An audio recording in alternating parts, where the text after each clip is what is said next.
I love the mid-mod movement or the atomic era artwork and modern art. And I'm always looking for ways to bring a little bit of that into my work. I had seen some pieces of artwork that had really cool angled lines that were kind of broken up and deconstructed, and I was trying to think, how could I do that? So I experimented with a few things and realized that I could do it by using cardboard. And both the corrugated cardboard that has the wonderful little zigzaggy design in it, and when you cut that cardboard in the opposite direction, you end up with a stripy, the outer piece on either side and then the stripe in the inside. And then I found some other really thin cardboard that I could barely even see the zigzag. And when I cut the other side, it felt just like two that kind of read as one. So I thought I would play with these things, and that's what I've done here.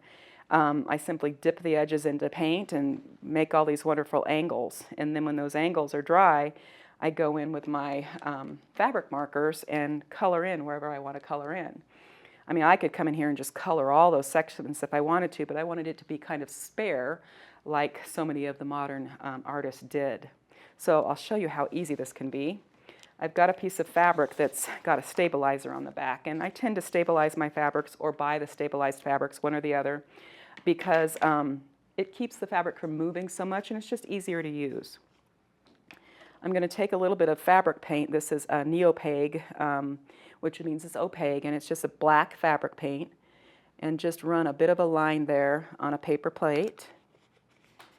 And then I'm going to take my cardboard, the edge of it, and run it through that paint a bit. Now, I don't want it to be a really harsh line, so I use a piece of paper towel to kind of get some of that paint off, and then I print. I can usually get a couple of prints out without having to re-ink. And this is just one square, so I'm probably not going to do that too much.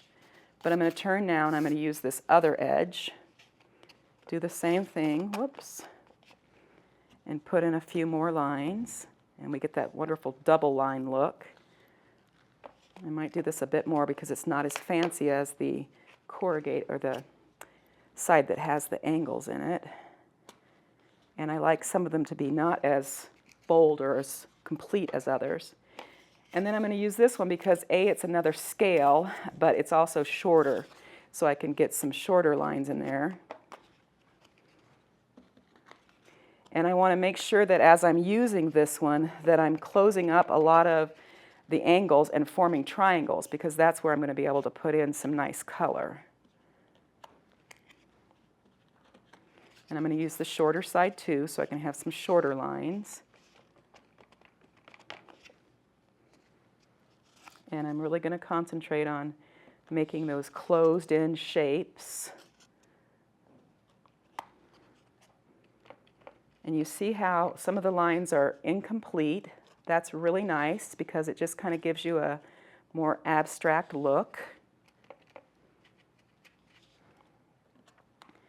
And I think one more down in this corner and I'm going to be done. Let's see. What direction do I want? Here we go. Okay, so I've got my black lines in. I'm going to take because I'm in a hurry all the time, I'm going to take a paper towel and kind of just very, very gently press off any excess black so that it will dry real quick. There we go. And I'm going to come in with my markers. So these are just fabric markers by Fabrico. You can use any type of permanent fabric marker that you want to use.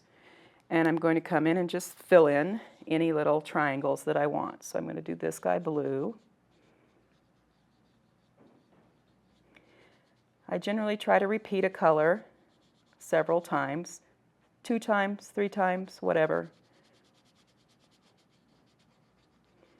Markers, you often have to go over the area twice if you want it to look like it's got a complete fill, but you can also make it look somewhat watercolory if that was what you wanted by doing a light coat. Let's see, I think I'm going to do this itty bitty triangle right here.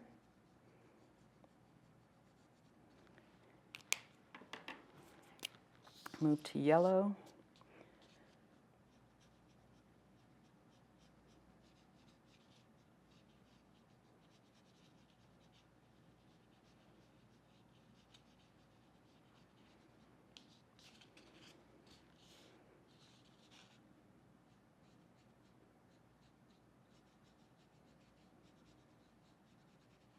And finish off with my red. I'm going to string these together sort of by putting red here.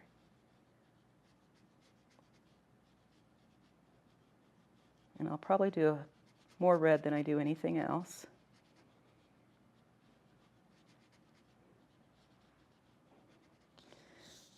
This little guy up here looks a little lonely, so I'm going to put some red up here too.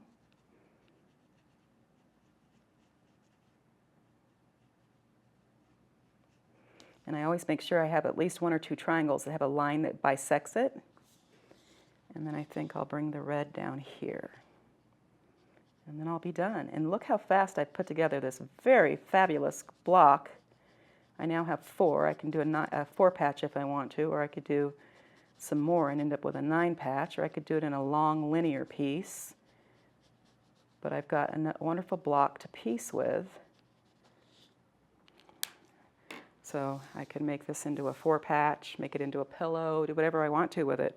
But that's a lot faster than appliquing or piecing a funky block. And it's very original to me. It's very cool. So give it a try. I think you'll have some fun with it.